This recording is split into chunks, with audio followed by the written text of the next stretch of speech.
Buenos días, la lectura nos lleva a Éxodo capítulo 12, hoy versículos 15 al 28. ¿Cómo es Dios? ¿Cómo se manifiesta? ¿Cómo se manifestó? ¿Y cómo seguirá manifestándose a aquellos que creen y confiesan su nombre? Él es Dios del pasado, del presente y del futuro. Él es Dios eterno. Él quiere que sus hijos tengan memoria. Sí, Él quiere que sus hijos tengan memoria de sus favores para con ellos. Él cumple sus promesas. Oh sí, aleluya. Es interesante notar en la porción de hoy que la palabra levadura aparece al menos 8 veces entre los versículos 14 al 20.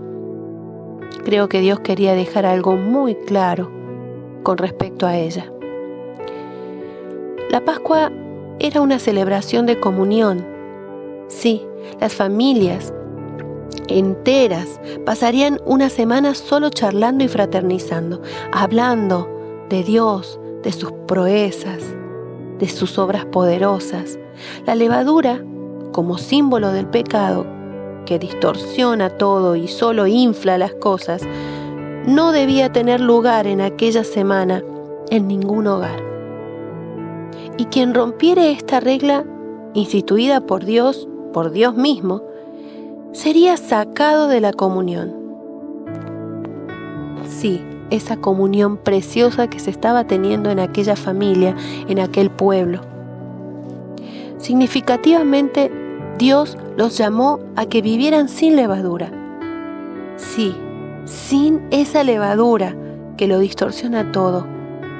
Después de tan grande liberación, ellos debían quitar esa levadura de sus vidas. Si ellos eran llamados a tener en cuenta, a partir de ese momento, varios aspectos importantes. En primer lugar, ellos eran llamados a una vida de pureza moral ante el Señor. Sí, desde el primer día, dice la palabra. Como la levadura es un hongo que corrompe la masa, de la misma manera el orgullo y todo pecado hacen lo mismo en nosotros.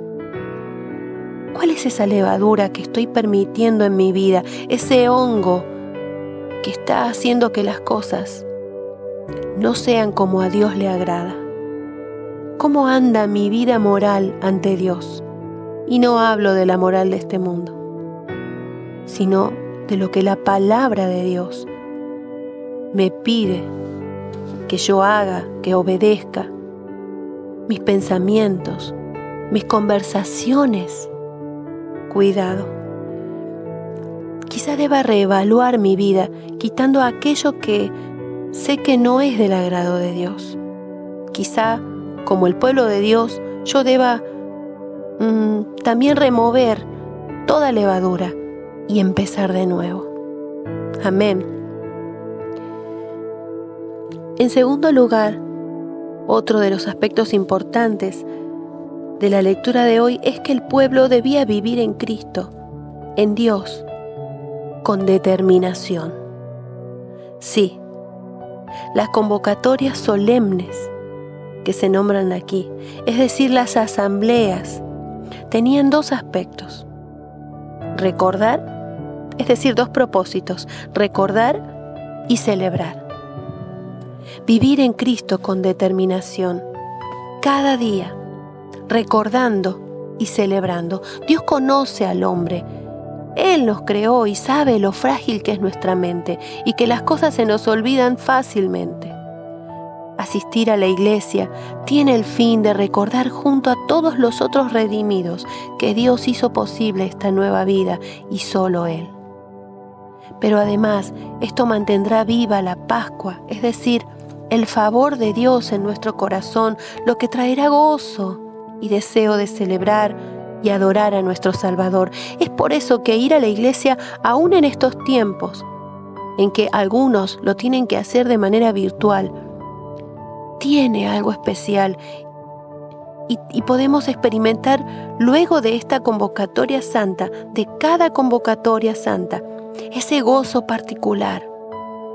Oh sí, quizá nada cambió allá afuera, quizá todo sigue igual desde que entramos a esa reunión, pero el haber recordado con mis hermanos la obra de Dios en nosotros y haber adorado juntos nos da una nueva perspectiva de las circunstancias que podamos estar atravesando. Aleluya. Y dijimos, entre los aspectos importantes, que ellos eran llevados a una vida de pureza moral ante el Señor. También vivir en Cristo y en Dios, vivir en Dios con determinación. Y en tercer lugar, vivir con perseverancia y compromiso, de acuerdo a su fe. Yo diría hoy vivir a Cristo con perseverancia y compromiso. Dios dijo a Moisés que donde quiera que vivieran o se encontraran debían cumplir estos preceptos. Estos, los estatutos de Dios. Una vida transparente, una vida genuina, en Cristo, sin escondrijos, sin atajos, en una fehaciente e indudable entrega a Dios. Donde sea que nos encontremos, en el trabajo, en la universidad, en la escuela, entre amigos, quizás en nuestro hogar, en nuestra habitación, en cualquier lugar, mantener la pureza que a Dios le place, que a Él le agrada de sus hijos. Amén. ¿Te identificas con vivir una vida en santidad moral para Dios? ¿Te identificas con vivir en Cristo con determinación, aunque a veces se vuelva difícil? Y aunque la santidad no siempre surta efecto en nosotros. Lo intentamos, lo sé. Pero el Señor sabe que se nos hace cuesta arriba muchas veces. Pero vivir de esta manera, vivir tratando de perseverar en Cristo, oh sí, debemos pensar en estos aspectos en nuestras vidas, en el compromiso que hemos asumido para con Él. ¿Sabes?